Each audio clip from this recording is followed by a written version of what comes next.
Hey hermanas, hermanos, muy buenas tardes. Mi nombre es Diego de Carpio, soy parte del colectivo Zona Cultural.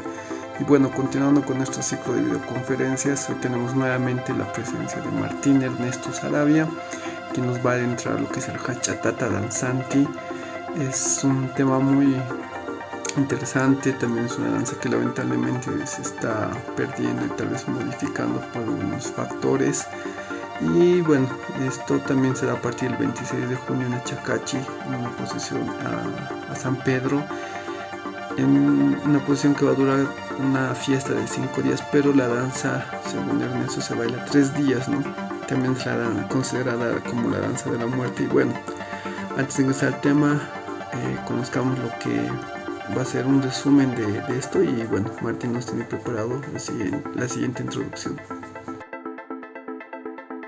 Hola amigos y amigas de Zona Cultural, mi nombre es Martín Ernesto Sarabia, soy egresado de la carrera de Antropología de la Universidad Mayor de San Andrés de La Paz, Bolivia. En esta ocasión los invitamos a la conferencia sobre el tema La danza y ritual del Hachatata Danzanti, danza que se sigue desarrollando hasta nuestros días en Achacachi, a 98 kilómetros de la ciudad de La Paz, en la provincia de Omasuyos.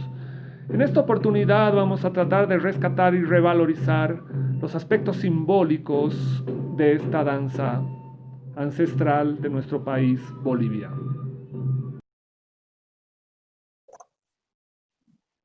Hi, Martín, ¿cómo estás? Muy buenas tardes.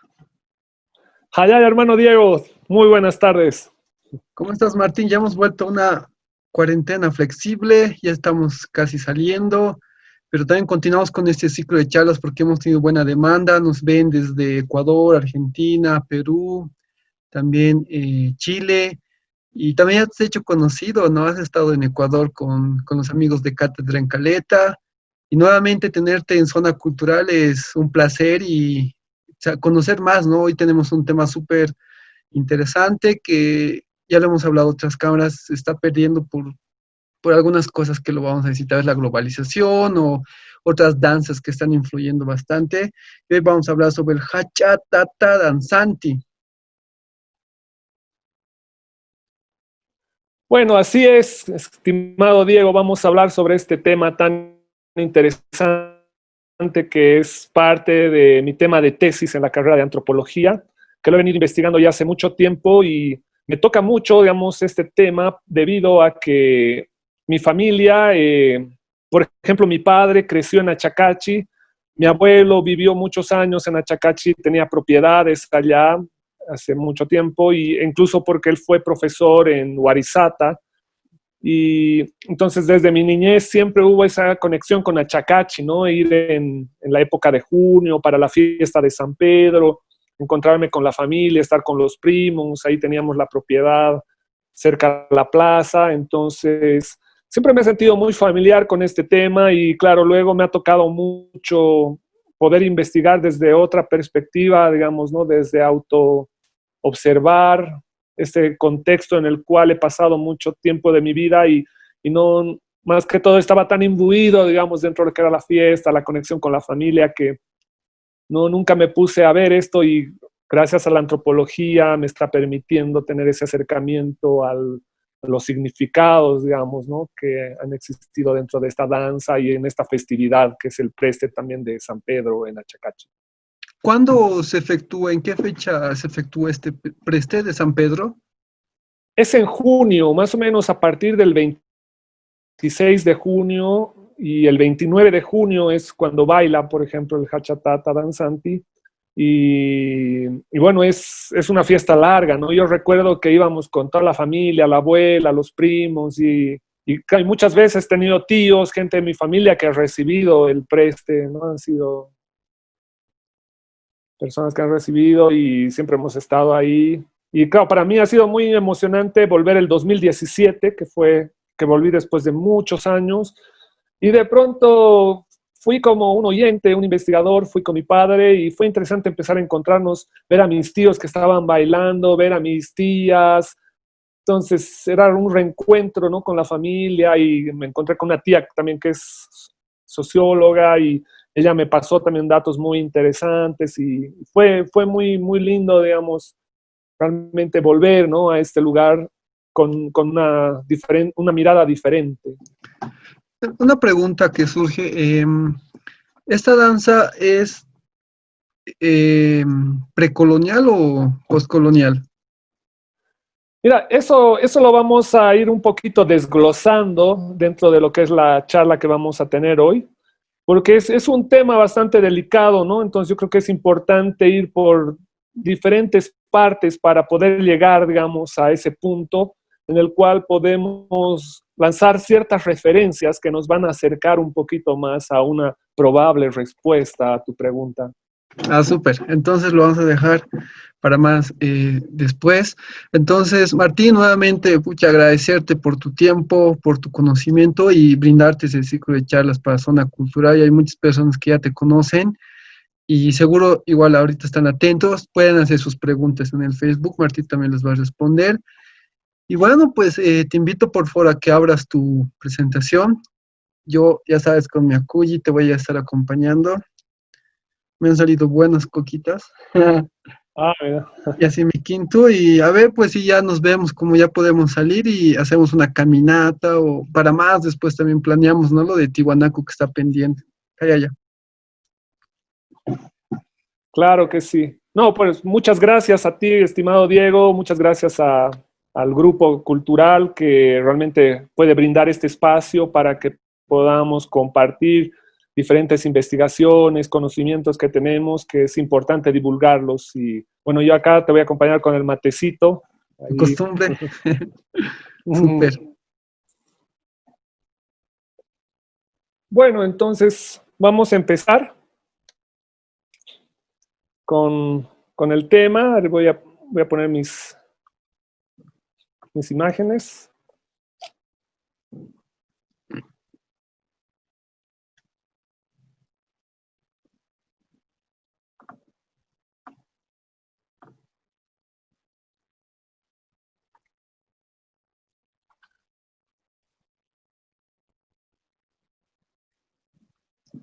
Si lo puedes, por favor, ponerlo al máximo para que podamos ver o eso. Ahí, sí. Ahí Ya, está. Martín, entonces te dejo comenzar y bueno, pues voy a estar atento a toda tu presentación. Perfecto. Bueno, ahí vamos. Bueno, el título es La danza y ritual del Hachatata danzanti. Es un tema de hoy. Y voy a empezar con una pequeña frase de Havelock Ellis que me encanta, que es muy apropiada, digamos, para el tema, que dice: el hombre primitivo no predica su religión, la baila. Entonces ahí tenemos una introducción muy interesante en esta frase de este autor, porque con esto nos lleva a un acercamiento, a un simbolismo, podríamos decir, casi religioso de lo que es el baile, las danzas, dentro de lo que son los pueblos andinos, los pueblos amazónicos. De acuerdo a la cosmovisión andina, el ser humano, como la naturaleza, forman parte de una totalidad orgánica, donde el tiempo y el espacio están estrechamente ligados y organizados por celebraciones marcadas por un calendario agrícola, principalmente, seguidos por diferentes rituales como mediadores comunicacionales a través de la música, la danza, que son maneras de interpretar lo simbólico y lo subjetivo de un pueblo. El Hachatata danzanti, que en Aymara, como traducción podríamos tener lo que es el grande señor danzador, ¿no? Danza esta que se practica hasta nuestros días en Achacachi. Achacachi, que es la capital de la primera sección municipal de la provincia Omasuyos, a una distancia aproximada de 96 kilómetros al noroeste de la ciudad de La Paz, donde en junio la fiesta patronal de San Pedro se realiza y en esta fiesta se ejecuta esta danza, aunque con alguna diferencia en la forma de la máscara con la que se realizaba en Humala antiguamente. Acá empezamos con la festividad Estas imágenes las pude tomar el año 2017, cuando pude volver a visitar después de muchos años Achacachi junto a mi padre.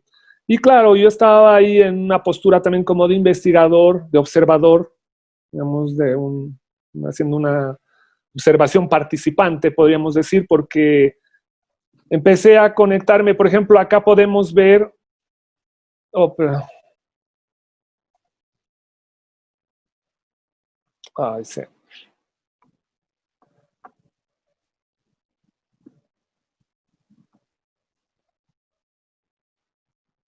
¿Es un video? Sí, no, es que quería poner el marcador.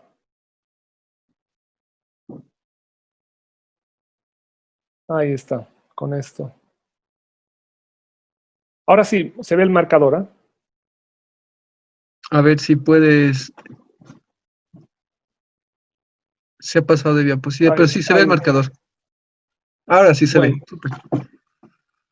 Bueno, ahora acá podemos observar dentro de la iglesia de Achacachi, por ejemplo, acá vemos este personaje que es un tío mío, por ejemplo, ¿no? Es un tío primo de mi papá, que ahí podemos ver está con su traje de moreno, que va a bailar, por ejemplo.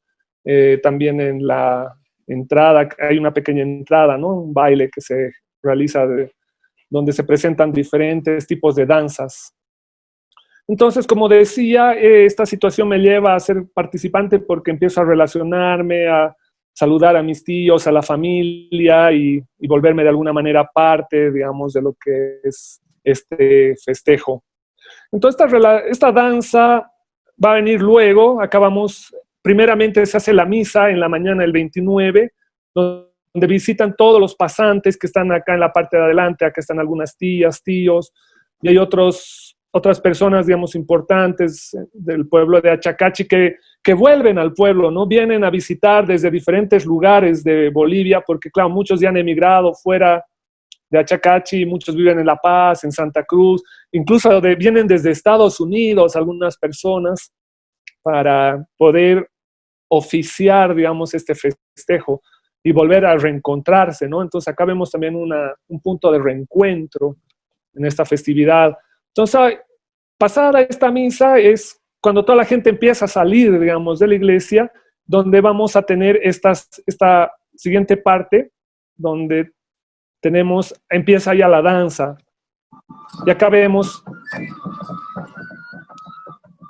tenemos a la persona que está como el Hachatata danzante, y acá tenemos los músicos, que vamos a explicar luego sobre cada uno de ellos.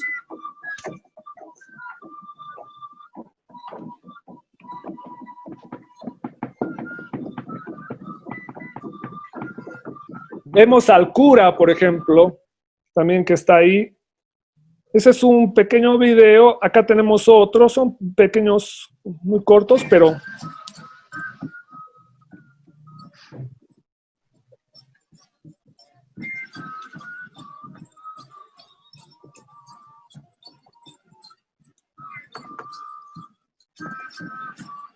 Creo que están tocando pinquillos. sí, están tocando los pinquillos. Vamos a tocar también ese tema de los instrumentos más adelante.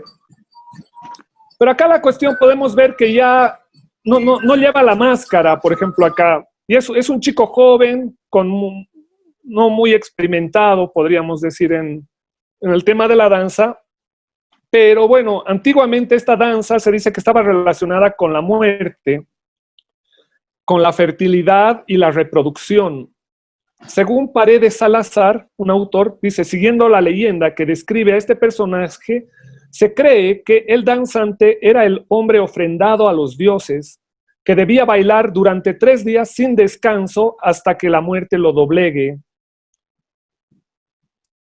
Y bueno, acá podemos ver a este joven, que bueno, ya vamos a ver que con el tiempo la historia ha ido cambiando. Tuve la posibilidad de entrevistar acá podemos ver mejor la imagen, pero podemos ver en esta imagen que el Hachatata Danzanti es un joven fuerte, ¿no? Porque era un joven escogido de la comunidad que, digamos, era una persona que era digamos, de una presencia bastante notable, se lo alimentaba bastante bien, se dice antes de que ejecutara la danza antiguamente, para que pueda, era como se le ofrendaba muchas cosas al bailador, ¿no? Porque era también como una forma de estatus y no cualquiera tampoco podía bailar, tenía que ser una persona realmente perteneciente a la comunidad de Pungunuyu, que es esta zona donde se baila, o sea, de donde vienen, ¿no? Que es cerca de Chacachi.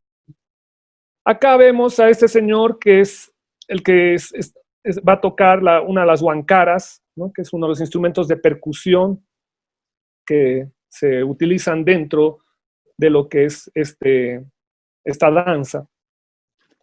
Y claro, yo tuve la posibilidad de entrevistarlo, por ejemplo, a este señor, y él me mencionaba que, claro, me decía, esta es una danza muy sagrada, me decía, ¿no? Y muy importante para nosotros. Y claro, me pudo mostrar, por ejemplo, el traje, acá podemos ver un poquito el traje del joven que estaba ejecutando como danzanti. Y acá el señor me está mostrando, por ejemplo, dónde está el danzanti dentro del traje antiguo con el que se bailaba desde hace muchos años en Achacachi, que hasta ahora se lo sigue preservando y se lo saca solamente para esta fecha, ¿no? Para que pueda ser utilizado por la persona que va a ejecutar la danza.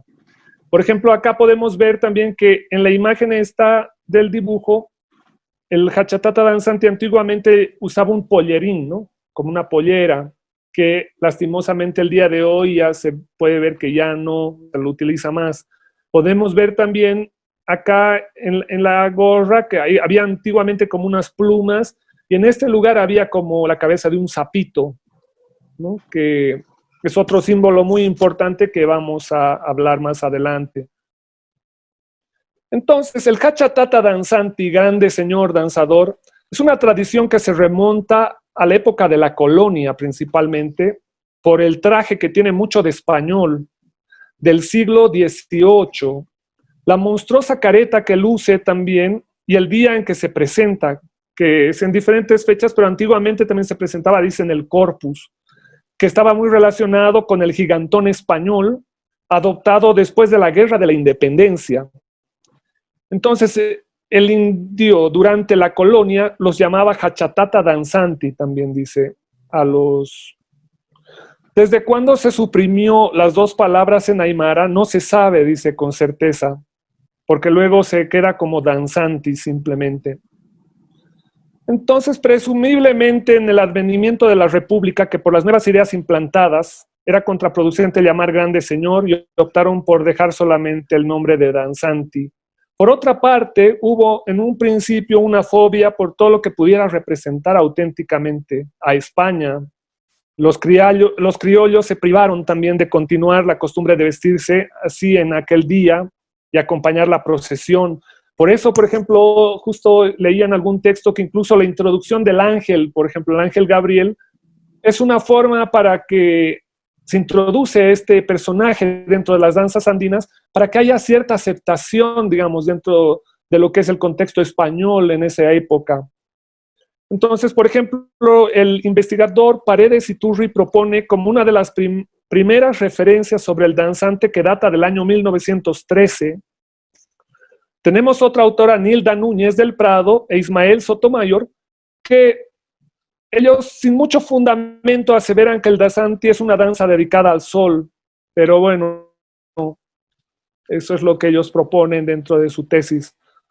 Pero todo esto nos lleva también a ver que el danzante tiene una raigambre, digamos, muy, muy indígena, ¿no? Que, como decía anteriormente, no cualquiera puede bailar, tiene que ser un personaje escogido que pertenece a la comunidad. Entonces, también se dice que en la zona de Quechua, de Sucre y Potosí, Costas Arguedas dice esto que nos habla de un danzanti que ahora está desaparecido lastimosamente, que participaba en un número de 12 personajes más o menos para la danza para la Virgen de Guadalupe.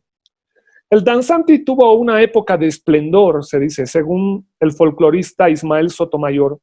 De acuerdo a la tradición, para que una persona haga de danzanti se escogía principalmente a una persona entre 30 y 35 años, que tenía que ser muy sano en lo moral y en lo físico, según lo que él proponía. Este hombre se despedía de la vida y varios días antes de la fiesta era alimentado con bebidas, manjares y grandes cantidades de toda de estas ofrendas. Y luego se le entregaba también, dicen, a una mujer virgen a este joven para pasar la noche. Finalmente él bailaba el día y la noche entera durante 3 días seguidos sin descansar, lo que podía ocasionarle la muerte por agotamiento incluso.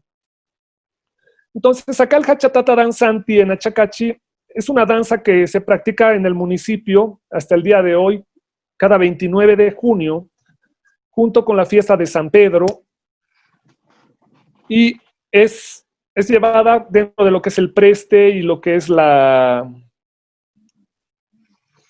¿cómo podríamos decir? Es una fiesta que es llevada por los residentes, ¿no?, de Achacachi, que recrean este ritual del danzanti, con el nombre también de Hachatata Tukuri, que es otro nombre, que es gran señor bailador. La identidad ritual del Hachatata Danzanti se encuentra en riesgo hoy en día de desaparecer, dado que la danza es interpretada solo por 5 o 6 personas y está en una posición vulnerable frente a otras danzas autóctonas y urbanas que convocan a más personas. Por tanto, son más representativas cualitativamente. Acá, por ejemplo, esta es una imagen que tuve la posibilidad de estar nos invitaron aquí en Humala a un festejo, porque Humala es otro sitio también donde se realizaba antiguamente esta danza, pero la han sacado ya porque dice que la gente se asustaba, los niños se escapaban por la máscara, que era muy fuerte, ¿no?, para el lugar, y era muy temido.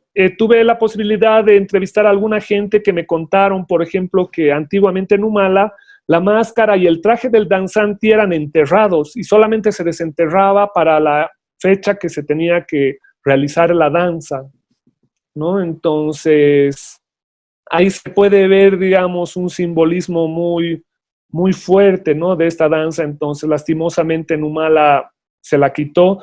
Acá esta vez fuimos invitados un grupo de compañeros de la carrera de antropología como jurados para poder estar de jurados en las diferentes danzas que se interpretaban en la actualidad. Este más o menos fue el 2015, si no me equivoco.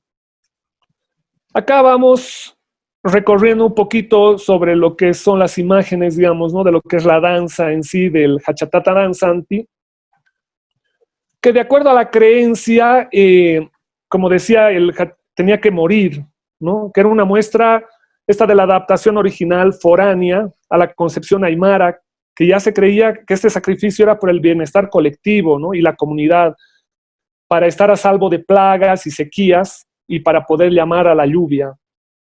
Un dato muy interesante es, pude conseguir unos escritos, según Francis Masip, que habla sobre la conexión de las danzas de la muerte que se practican en Verges, España, con las danzas que se practican hasta el presente en Tibet, proponiendo la influencia ideológica de la muerte, presentando a los franciscanos, que ya a fines del siglo XIII, dice él, se habían establecido en el Pekín lamaico, ¿no?, en lo que es hoy día Beijing, en China, que en ese tiempo era parte del reino mongol de los Yuan, y que serían los principales difusores, dice, de la iconografía macabra por toda la cristiandad, con sus sermones animados por danzas. Y más tarde estas concepciones sobre la muerte llegarían a América, principalmente a través de la colonia.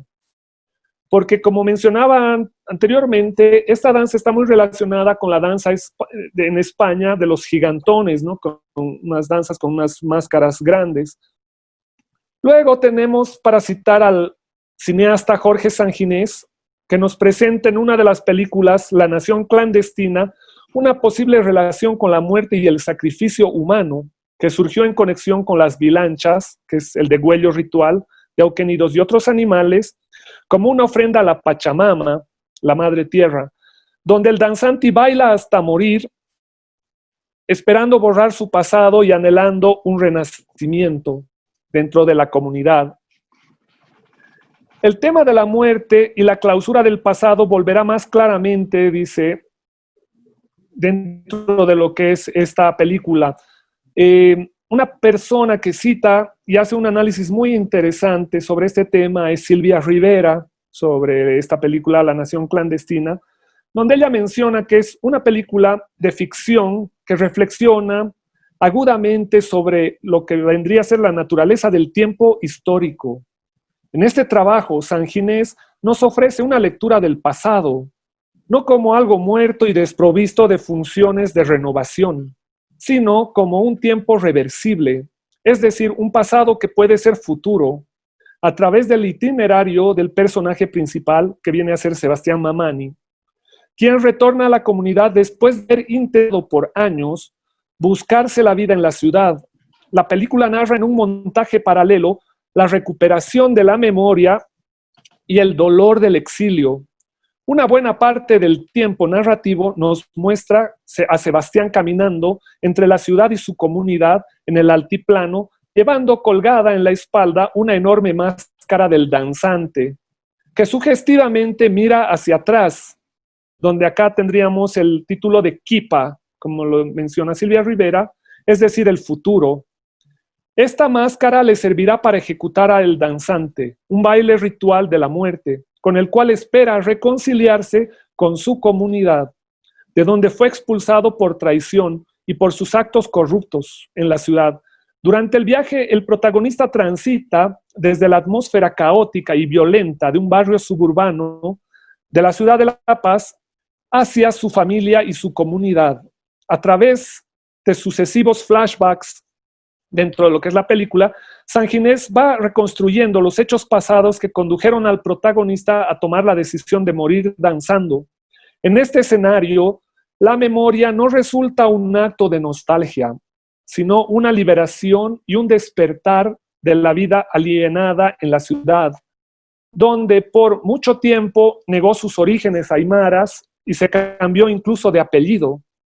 El proverbio aymara Kip Nair Untasis Sarna Kap Sañani, que expresa esta percepción radicalmente diferente del tiempo histórico, por lo cual la imagen de Sebastián caminando con una máscara que mira atrás para encontrarse consigo mismo en el futuro de su propia muerte, condensa el aforismo en forma elocuente y precisa de esta manera.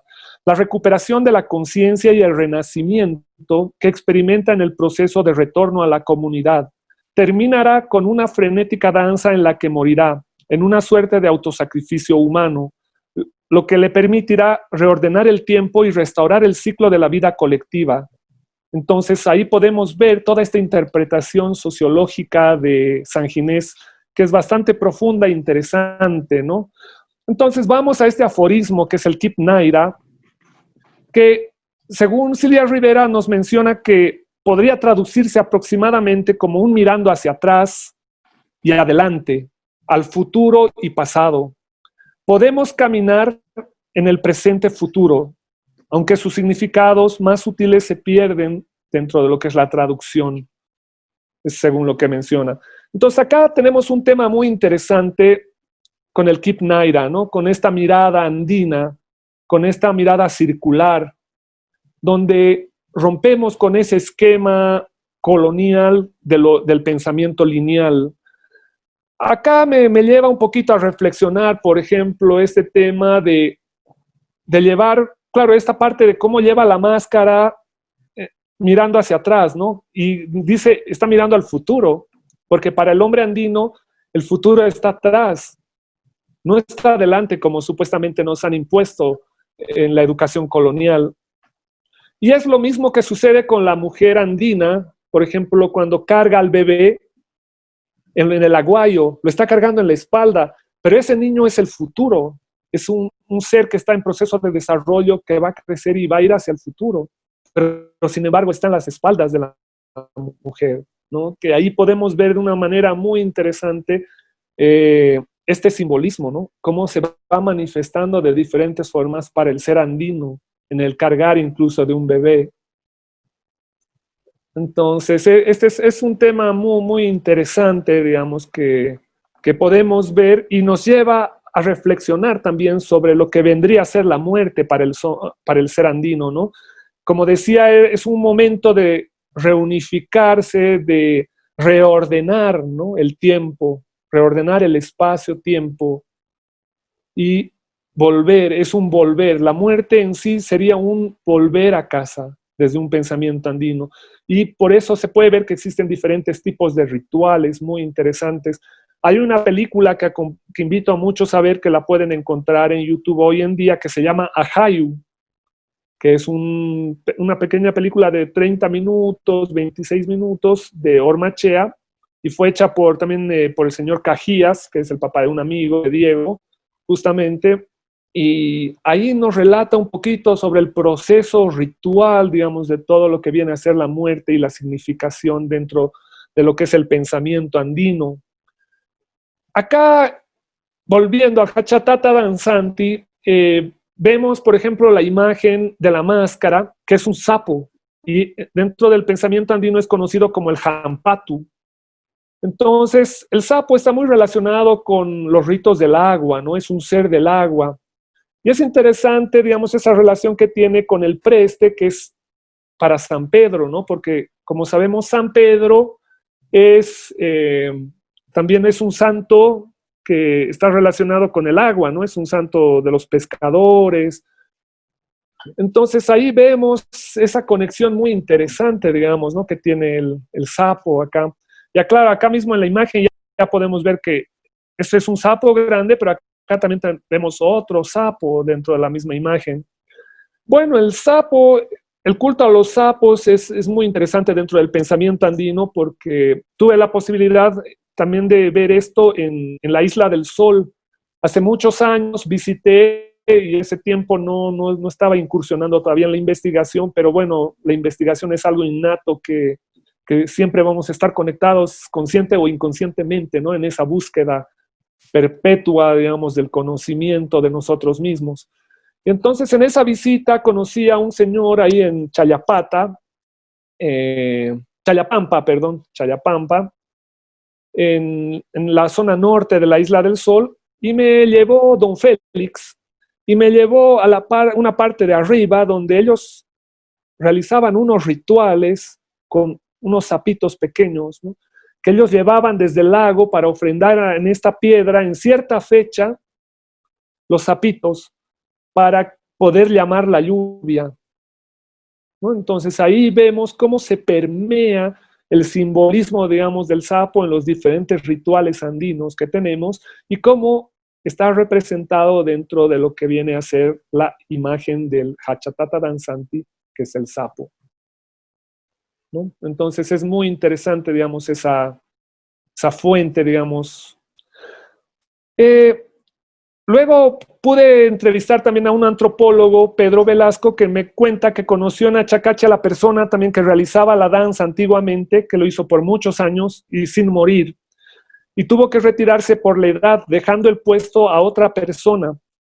Pero sí o sí, como él mencionaba, tenía que ser una persona de la misma comunidad, así para mantener la práctica activa, ¿no?, como se realiza siempre en San Pedro, para la fiesta esta de San Pedro. Acá, por ejemplo, podemos ver un poquito una representación, digamos, de esta danza, donde hay diferentes personajes. Acá vemos como un ritual, digamos, antes de que pueda tomar la máscara. Por ejemplo, acá simbólicamente se ve a la mujer, digamos, que simbólicamente sería la ofrenda, ¿no?, para este hombre, este gran danzador, como ya lo mencionábamos anteriormente, que luego va a danzar, se prepara para realizar la danza, y luego va a caer, ¿no?, porque dice después de 3 días, esta es una forma simbólica simplemente, pero nos ayuda a tener una representación de lo que fue posiblemente antiguamente esta danza, y porque la máscara también era muy pesada, y después de bailar durante 3 días era muy posible que pudiese caer, fallecer, digamos, ¿no?, por un quiebre de cuello. Entonces, acá están mostrando simbólicamente cómo le están sacando la máscara, y ahí vemos este simbolismo también de lo que viene a ser, como mencionaba anteriormente, este sistema de reciprocidad, que es muy interesante verlo dentro del ámbito andino, porque se manifiesta de diferentes formas, ¿no? Siempre desde el aspecto, desde el pensamiento colonial, tenemos esa idea que la reciprocidad siempre va a ser con dinero, cosas así, o es como se ha ido dando ya en lo urbano, pero hay diferentes maneras, ¿no? Incluso en la época, digamos, cuando se va a sembrar, se va a cosechar, después de haber cosechado la papa, diferentes comunidades, por ejemplo, agarran diferentes semillas que las ponen dentro de un algodón y las visten esas semillas y las hacen bailar, ¿no? Entonces ahí volvemos otra vez a esta gran relevancia que tiene la danza, las hacen bailar, las hacen disfrutar de la fiesta que ellos están teniendo para que la semilla también reciba esa felicidad, digamos, ¿no? Esa alegría y pueda crecer y reproducirse desde esa energía, digamos, de la alegría, de la felicidad. Y luego van a intercambiar, por ejemplo, las semillas, ¿no? En algunas comunidades, y es así como se realiza, por ejemplo, desde cómo hacer bailar una semilla dentro del pensamiento andino, que es una de las riquezas que tenemos. Entonces, la reciprocidad se da en diferentes formas. En este ámbito, antiguamente, posiblemente se daba en la ofrenda de un cuerpo humano, porque como sabemos, desde las épocas antiguas se habla de sacrificios y todo esto, pero puede ser que toda esa historia, esas teorías están guardadas dentro de estos pensamientos, digamos, de que uno se ofrenda a sí mismo porque realmente quiere apoyar, dar parte de sí a su comunidad y se ofrendaba de esta manera antiguamente, ¿no? Es muy posible que podemos llegar a ese pensamiento, pero es interesante ver, en vez de que, digamos, se ofrende una llama, acá estamos ofrendando el mismo ser humano, ¿no? Estamos ofrendando dentro de lo que viene a ser la comunidad a la persona más fuerte, ¿no? Les estamos dando lo mejor que tenemos nosotros a la Pachamama como una forma simbólica de ofrenda en este caso. Entonces, estos sistemas de reciprocidad se van a ir tejiendo, digamos, en diferentes estructuras dentro de lo que viene a ser el pensamiento andino, entre lo que van a ser los vivos y los muertos, por ejemplo. Y este sistema también se va a manifestar dentro de lo que van a ser los comunarios y las deidades andinas, ¿no? Entonces acá, por ejemplo, posiblemente también el Hachatata danzanti ha sido visto en algún momento como una deidad, ¿no? Como algo muy sagrado dentro de lo andino. Bueno, acá vamos entrando un poquito ya al tema, digamos, del Hachatata danzanti, cómo se va introduciendo dentro del urbano. Hace unos años fui llamado eh, al centro sinfónico por la persona que es como la idea original de producción de este tema, que fue Ana Gramont, junto a Rodrigo Velasco, quien lastimosamente falleció por un asesinato. Ellos habían armado ya anteriormente toda esta obra de rock. Y bueno, él falleció, pero ella quería llevar, digamos, a la escena, ¿no? Esta obra y me contacta, me invita para que podamos introducir, digamos, un simbolismo andino de la muerte dentro de lo que era esta obra de rock. Hicimos todo un trabajo muy interesante con diferentes personas, con músicos, con gente arreglistas, con escenografía, con teatro, por ejemplo, que nos ayudó en lo que es el diseño de escenografía, Caja Negra. Y claro, estuvo mi persona como antropólogo para poder un poquito dirigir, ¿no? Esta obra, en la cual en la parte del medio de la obra pudimos presentar el Hachatata danzanti, ¿no? Y fue una manera, digamos, de poder introducir esta danza que, claro, se está perdiendo lastimosamente dentro de esta obra. También durante esa época, mientras yo estaba en la carrera de antropología, propusimos esta danza para la entrada universitaria y se realizó y fue muy interesante también poder presentar esta danza dentro de lo que es los universitarios para poder un poquito como antropólogos también reobservar, digamos, nuestra cultura y tratar de sacar a la luz, digamos, esta danza, ¿no? Que se está perdiendo.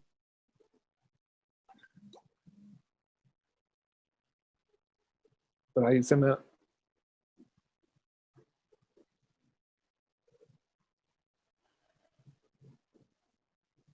Entonces es así como que recientemente, este año, fue presentada también esta como una obra de teatro, si no me equivoco, fue ahí por el Ministerio de Cultura, donde también salió en el periódico, digamos, ¿no? La presentación de esta obra del Hachatata Danzanti. Y bueno, presentamos, ¿no?, este tema como suma importancia porque, bueno, es algo que se debe rescatar. Y lo interesante es que justo ahora estamos ya a unos días de la celebración, digamos, de este preste en Achacachi, pero bueno, lastimosamente por la situación que estamos viviendo, yo pienso que se va a suspender este año. Pero bueno, hay que ver qué pasa porque para la gente del pueblo es muy importante hacer esta práctica, ¿no? Porque, por ejemplo, una tía me contaba ahí en Achacachi que hace unos años se estaba realizando esta celebración y, por ejemplo, son los pacochis quienes lo cargan al Hachatata Danzanti al sacar después, digamos, de esa celebración de la iglesia y le hacen dar vueltas por la plaza. Pero durante un año no fueron ellos quienes lo cargaron y fue otra gente. Y dicen que ese año se inundó Achacachi, hubo una lluvia terrible. Entonces, desde ese día, siempre son, digamos, estos personajes quienes van a cargar al Hachatata Danzanti, digamos, ¿no? Que son parte, digamos, de los personajes que están, digamos, dentro de lo que es esta danza. Bueno, tenemos también otros personajes como los ahuilas, que son los músicos que acompañan al danzante y a los diablos, que llevan sobre sus hombros y un colgante en la espalda, una piel de llama blanca, que es wari, sobre la que penden infinidad de borlas multicolores, por ejemplo. El sombrero también lleva como adornos sobre el ala plumas rojas de parihuana dispuestas horizontalmente y a manera de penacho en la parte delantera de la copa 3 plumas de avestruz. Entonces la llama también llama la atención la similitud de las máscaras, la cantidad de participantes y el tipo de sentimiento hacia la muerte que emula esta danza, en relación a algunas danzas provenientes de una zona que está aproximadamente a esta misma altura que es el Tíbet, que serían más comparadas con el estilo también de Humala en el tipo de máscara, que es como podemos ver dentro de esta imagen que estamos mostrando. Tuve la suerte de visitar como hace unos 10 años aproximadamente la zona de Kashmir, en el norte de la India, donde por la situación que están viviendo en Tíbet, muchos de los lamas tuvieron que emigrar a esta zona de Kashmir en el norte, donde todavía se siguen realizando estas danzas. Y se puede ver la relación que hay también en las polleras, en el atuendo, ¿no?, en la máscara. Y todavía ellos mantienen fuertemente este significado, digamos, de la muerte, porque ellos lo utilizan dentro de ciertos rituales mortuorios tibetanos que están muy relacionados con esta imagen. Lo interesante es que podemos ver que posiblemente las polleras y todo este atuendo que, digamos, llega con la colonia a Bolivia, los españoles la han absorbido, digamos, como mencionaba anteriormente, en el siglo XIII ya, en otros contextos, como ser los contextos del Asia. Y es posible que la pollera viene desde ese lugar, porque como sabemos, los españoles siempre han ido, o la cultura europea o colonial siempre ha ido absorbiendo de otros lugares, y digamos, eso es lo que nos viene a mostrar un poco lo que es el materialismo, o desde el mismo pensamiento marxista, digamos, del análisis, digamos, de los pueblos, ir sacando todo lo mejor para construir, digamos, una élite y un pensamiento elitista y urbano, ¿no? Entonces es muy interesante ver eso.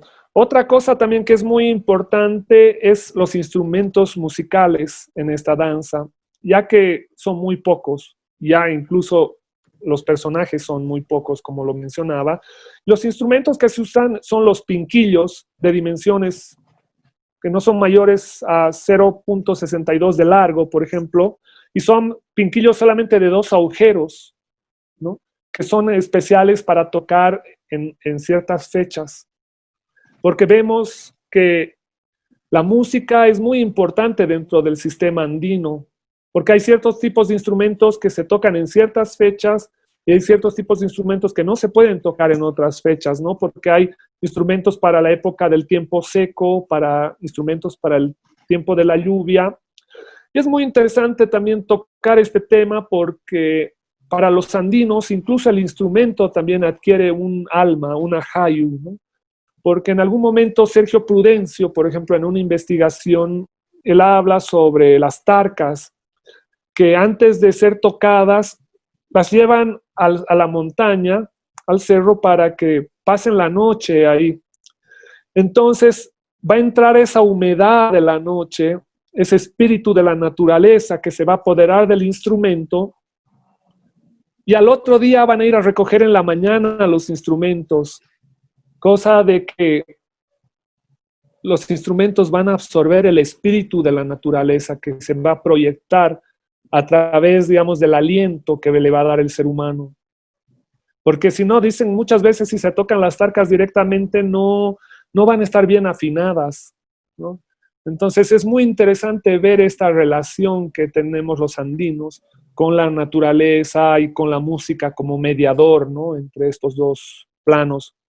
Bueno, la danza no tiene demasiadas evoluciones, pero tiene una característica muy interesante que, claro, lastimosamente no se puede ver muy bien en el video que pude presentar porque, como mencionaba, el danzante no es un experto, ¿no? Sino es un chico joven que no tiene mucha experiencia, pero se puede ver, hay un video del 2008 que es en un lugar acá en Bolivia, donde Achacachi, digamos, esta comunidad va a presentar esta danza entonces, ahí se ve un poquito más este aspecto ritual en el cual hay una forma de pisada que tiene el hachatata danzante, hay un movimiento de brazos que tiene para generar, digamos, este aspecto ritual y esta conexión también con la naturaleza, y es posible, mueve de esta manera los brazos y es posible para ahuyentar, digamos, las plagas, lo negativo, y también el pisar fuerte la tierra, ¿no? Como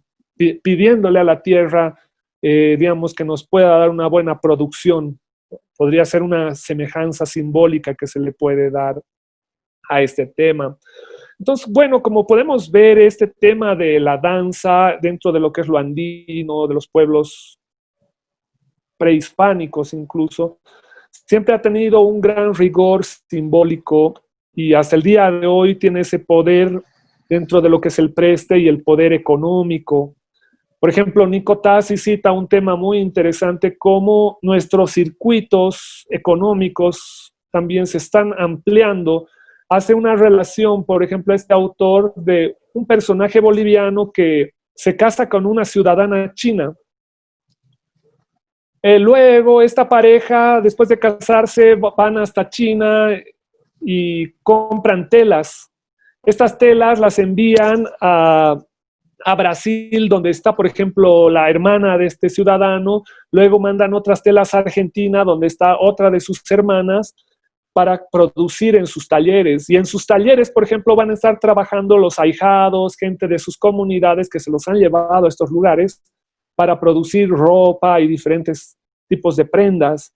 Y hay otra parte que le envía también acá a La Paz, al Alto, donde está la madre, y ella también va a producir otro tipo de productos, digamos, de prendas de vestir, y incluso se va a ver diferentes calidades, y algunas se van a quedar en Brasil, otras en Argentina, y otro tipo de calidad que se va a vender acá en Bolivia. Y claro, según estudios que hacía Nico Tassi, por ejemplo, mostraba que después de un tiempo de esta conexión familiar, digamos, de este casamiento con esta ciudadana china, ellos estaban comprando un pedacito, digamos, en la feria de Saguadero, como en $120,000, un pequeño espacio para poder vender, ¿no? Cosas, productos.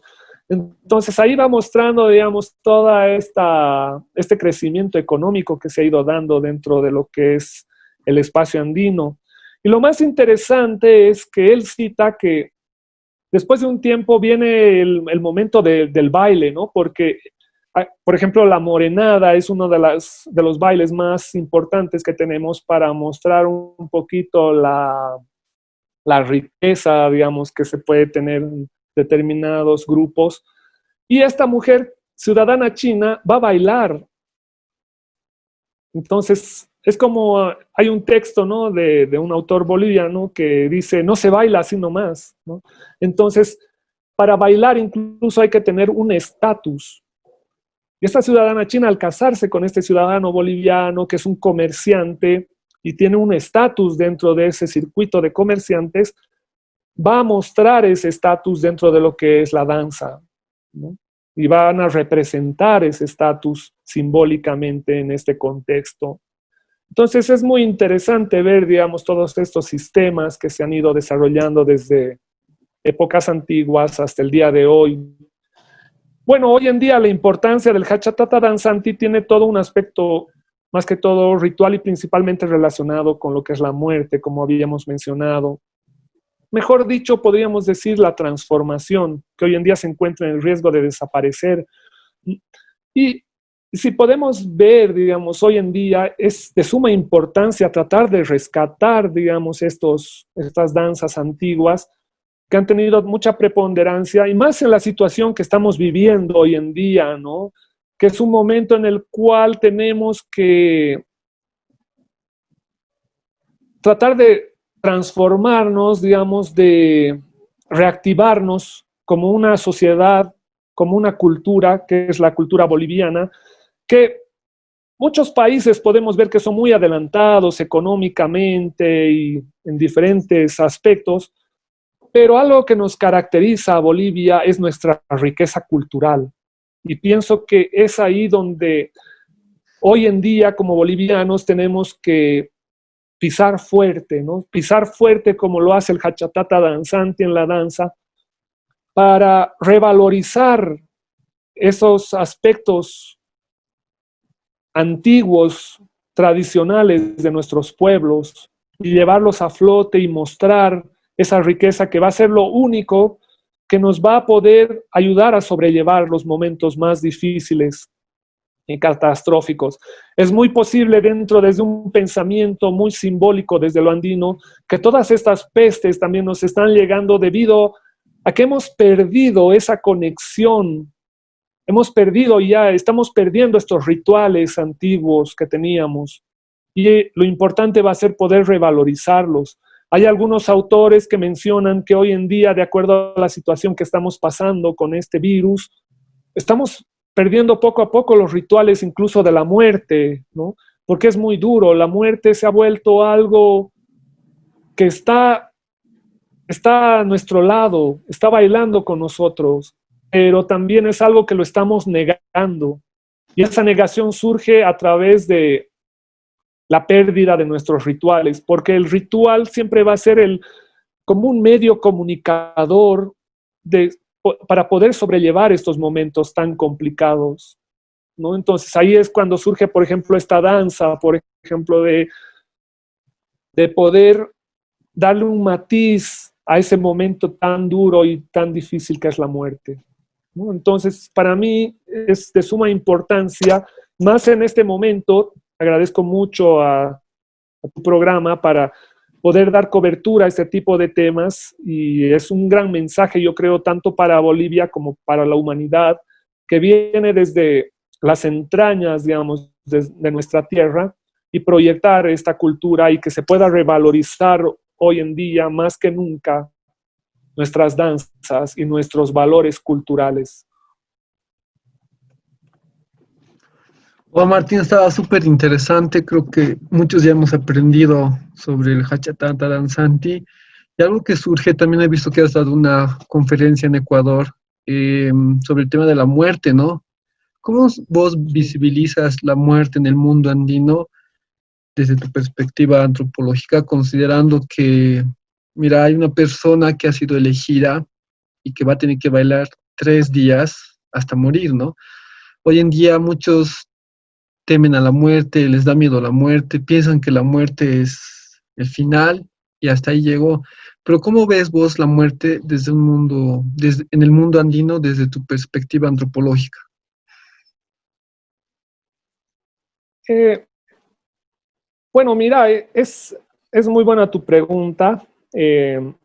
lastimosamente, digamos, bueno, ahora hoy en día acá todos somos mestizos y más que todo la gente que vivimos en la ciudad, hemos perdido un poco esta conexión, digamos, ¿no? Con este ritual sagrado, digamos, que antiguamente era vivenciado dentro de las comunidades. Eh, digamos, incluso nuestro ritual de la muerte ha sido fusionado, ¿no? Ha sido, digamos, tiene ese toque mestizo en el cual, digamos, podemos tener diferentes tipos de rituales y bueno, existen diferentes tipos de prácticas, ¿no? Entonces es un poco complejo a veces poder explicar, porque yo creo que de una comunidad a otra andina va a haber muchas variables dentro de lo que es un ritual andino. Entonces, no, yo creo que no es muy fácil poder dar una respuesta fija, digamos, a esta pregunta. Pero, pero bueno, eso es lo que sucede, ¿no? Y bueno, es interesante también ver cómo en lo urbano está entrando también con fuerza este tema de la muerte, por ejemplo, en noviembre, ¿no? Cuando tenemos la fiesta de los muertos, porque se está valorizando, digamos, en otro nivel. Y claro, y este año va a ser fundamental porque tenemos que ver todavía si vamos a llegar a noviembre, cómo vamos a llegar con toda esta situación que estamos viviendo y si se va a poder realizar esta práctica, porque bueno, mucha gente tiene sus ñatitas y cómo, digamos, este pensamiento andino se ha introducido dentro de lo que es la ciudad, ¿no? Y cómo se sigue practicando. Y bueno, es muy, muy relativo hoy en día poder saber, digamos, qué va a suceder, ¿no? Con esto. Y una pregunta, ya que has estado tú, creo que desde niño en esto del Hachatata Danzanti, en lo que es Hachacachi, ¿cierto? Ujú. Y ¿cómo es la procesión? ¿Es igual que otra procesión? ¿Sacan al santo ahí y después se hace la danza o es netamente la danza? Sí, se saca al santo que va dando vueltas alrededor, digamos, de la plaza principal, fuera de la iglesia, y después de ese momento es cuando el hachatata danzante, digamos, va a empezar a bailar. Y lo interesante también es que el, el santo daba vueltas en una dirección y después el hachatata danzante va a entrar, ¿no? Digamos, posteriormente, y todas las otras danzas se van a hacer como a un lado y solamente se va a interpretar el hachatata danzanti como pude observar el 2017 en Achacachi. Y siguiendo esta línea de pregunta, Ujú. ¿cómo ves hoy el significado que tiene esta danza? Porque has hablado desde el ámbito musical, desde el ámbito de bueno, de la cosmovisión andina con el jampatu, desde el tema de que se baila en una dirección, desde su Ujú. vestimenta, o sea, todo un lenguaje, ¿no? ¿Cómo ves esta danza comparando hoy en día con la folclorización que ha pegado duramente a la sociedad? Claro ejemplo va a ser Gran Podero, en La Paz y en el Alto, la entrada Virgen del Carmen, que también es bien tremenda, es bien fuerte, pero sabemos que en estas entradas mayormente se bailan las danzas que todos conocemos, ¿no? La morenada, sobre todo, y ¿cómo ves tú el significado que hoy en día ya tendría que tener esta danza? Porque tú lo has dicho, ¿no? Se está perdiendo y cómo podríamos revalorizar igual esto. Claro, justamente ese es, digamos, uno de mis planes principales, digamos, de trabajar sobre esta tesis, ¿no? De poder entrar en un contacto más directo con el alcalde para ver la manera, digamos, de fortalecer, ¿no? Porque incluso le va a dar puede dar un impulso hasta en el aspecto turístico, ¿no? Porque mucha gente podría estar muy interesada en poder ver, digamos, de nuevo cómo se hacía antiguamente, porque lo bueno es que tenemos todavía algunos de los abuelos, digamos, que conocen, ¿no? Esta danza y pueden ayudar a revalorizar. Porque, bueno, las danzas en lo andino, digamos, principalmente, no son una mera diversión, sino más que todo son un instrumento para construir, podríamos decir, a través de la mencionada iconicidad y a través de establecer relaciones de reciprocidad, como lo demuestra, ¿no? Esta danza. Entonces, el bailarín hace un trabajo más que todo para la Pachamama, le brinda alegría, entonces él también puede esperar algo a cambio. Entonces yo creo que esa es una de las principales, digamos, pautas, ¿no? Para poder tratar de reconstruir en el aspecto, digamos, icónico, pero también es un poquito para fortalecer la etnicidad, el poder y el prestigio, ¿no? Lo que viene a ser la danza, donde contrarrestamos un poco el romanticismo, digamos, en el que rige el mito de la danza indígena, donde participa, digamos, se participaba de una forma libre de las luchas por el estatus que eran frecuentemente criticadas al hablar de las así llamadas danzas folclóricas, ¿no? Entonces, es un mito también que las danzas y las fiestas o festivales autóctonas son un campo de lucha por capital simbólico, político y económico, como lo diría Bourdieu. Como lo demuestra también el ejemplo de la danza de Paya Paya, que es otra danza, las fiestas rurales hasta pueden volverse literalmente un campo de batalla algunas veces, ¿no? Entonces, acá vemos también, hay algunos autores que citan que estas danzas también son como una forma, digamos, de burla también sobre el español, ¿no? Podríamos decir, sobre ese poder, digamos, porque se ve, ¿no? Se ve, por ejemplo, ese cabello amarillo, digamos, que hasta el danzante en Achacachi utiliza, que es también, digamos, algo muy relativo a los pacochis. Entonces, la danza existe aún antes también de que los humanos aprendieran a hablar, ¿no? Y de hecho, es gracias a ella también que los conjuntos sociales logran estructurar prácticas, digamos, que antiguamente eran prácticas de cacería, prácticas de guerra, que eran a través de la danza, y eso se puede ver en diferentes grupos. Y claro, y los mismos pacochis, por ejemplo, son esos guerreros, ¿no? Que luchan con sus espadas, pero también es una mofa, es una burla, por ejemplo, hacia los españoles en ese caso, ¿sí? Porque, claro, es como reírse de ellos, es una forma, digamos, que el indígena tiene también los pueblos de hacerse la burla de esto. Y es una manera, digamos, podríamos decir, el baile sería como una forma de comunicación y resistencia anticolonial de alguna forma, ¿no? Y eso es lo que nos viene a demostrar el aceptar ciertos aspectos, pero el indígena siempre sigue bailando y sigue siendo el que rige dentro de ese contexto sagrado, ¿no? El que va a elegir quién lo hace y quién no. Y el hombre blanco no va a ser fácilmente aceptado dentro de ese contexto. Aunque hoy en día en lo urbano sí se ha ido aceptando, como el ejemplo que daba de Nico Tassi, de esta ciudadana china, por ejemplo, siendo introducida. Pero se va a introducir realmente a través de una unión, ¿no? De una unión filial, de una forma de conexión familiar que se va a poder ser parte de, ¿no? Entonces eso es lo interesante. Y ahí nos muestra cómo antiguamente tenía ese rigor, digamos, de que tenías que pertenecer a ese círculo para poder disfrutar esto.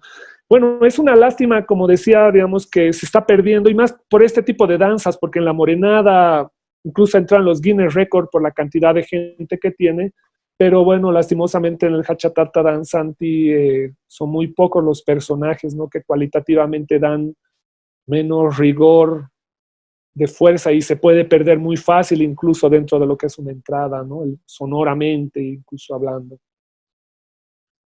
Claro, y este mes no vamos a poder ir, ¿no? Para ver esta festividad. Seguro muchos nos vamos a quedar con las ganas por esto de la pandemia. ¿Y tú sabes algo si igual van a realizar la procesión o netamente se pasa para el año que viene? Yo pienso que por el momento no tengo información sobre el tema, pero yo creo que ya en unos días se va a saber, pero lo más seguro es que se va a suspender, ¿no? Porque hasta la gran entrada del gran poder se ha tenido que hacer online, repitiendo cosas del año pasado, de otras épocas, y bueno, yo creo que lo mismo va a suceder en estas zonas, pero bueno, recordemos también que Achacachi primeramente es una de las zonas en La Paz que tiene mayor población, y también es un lugar con mucha fuerza, ¿no? Que no es un espacio fácil de dominar, y ellos mismos a veces tienen ese poder y esa capacidad de de hacerlo. poder decidir Sí, como por ellos eso quieren preguntaba. hacerlo. Claro. Entonces ya nos vamos a estar enterando, ¿no? ¿Es el 24 de junio, dijiste?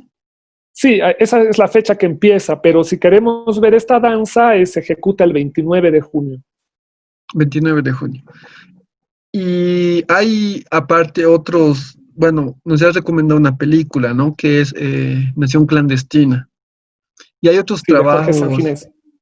para que todos lo veamos, ¿no? Y hay algunos otros trabajos audiovisuales que igual nos puedes dar como referencia y libros tal vez para que también la gente se adentre más. Bueno, lastimosamente no existe mucha información sobre esta danza, ¿no? Y, o sea, como decía, eso también me llamó mucho la atención y es por ende que estoy tratando de trabajar un poco en esto porque no, de manera escrita hay muy poco. Se puede un poquito ver en lo que hay este libro es llamado No se baila así nomás. No sé si es en el tomo 1 o en el tomo 2 donde dan ciertas referencias, que algunas también las he podido tomar de ahí, que son muy, muy interesantes, pero luego no existe casi escritos, hay muy poca información sobre el tema. Y bueno, tengo el interés que ya pase toda esta situación para poder acceder un poquito a ciertos espacios en la alcaldía, todo eso en Achacachi, para poder un poquito más hurgar, ¿no?, sobre este tema y ver de cómo conseguir un poquito más de información. Pero bueno, tenemos ahí en Achacachi, por suerte, algunos abuelos que espero que se encuentren bien. Por ejemplo, don Apolinar Aruquipa es un señor, es el que tiene la prenda hoy en día. Y bueno, él conoce bastante, ¿no?, sobre esta danza porque él ha ido practicando durante muchos años y siempre ha sido parte de la danza. Bueno, entonces también vamos a estar pendientes cuando ya defiendas tu tesis. Seguro voy a estar en la biblioteca virtual para deleitarnos y aprender más. Y bueno, agradecerte, Martín, por tu tiempo, experiencia y cada tema que tienes es súper interesante, ¿no? Por las investigaciones que realizas. Y lo bueno que todo esto también ya está documentado para las personas que quieren aprender más. Y bueno, gracias por brindarte ese ciclo de Zona Cultura. Esperemos tenerte más adelante igual con otro tema. Un hayaya y muchas gracias. Hayay, hermano, muchas gracias también por todo, por la invitación y bueno, siempre estamos acá para poder compartir todas las investigaciones que vamos haciendo y que hemos hecho, ¿no? Entonces, es lo más importante. Yo creo que ahorita estamos viviendo un momento en el cual se abre todo y claro, estamos viviendo ahorita ya en un plano más virtual, en el cual es importante también introducir estos contextos culturales que son parte de nosotros y poder compartirlos para que el mundo entero pueda saber toda esta riqueza que tenemos, ¿no?, culturalmente. Claro, de eso se trata y como decía, ya está documentado. Y a ver, pues si nos vemos para lo de Tiwanaku y organizamos una vez que también esto se establezca. Y bueno, nuevamente gracias Martín y hasta otra oportunidad. Bueno, con mucho gusto, hasta la próxima y un fuerte abrazo, Diego, y gracias también al Grupo Cultural.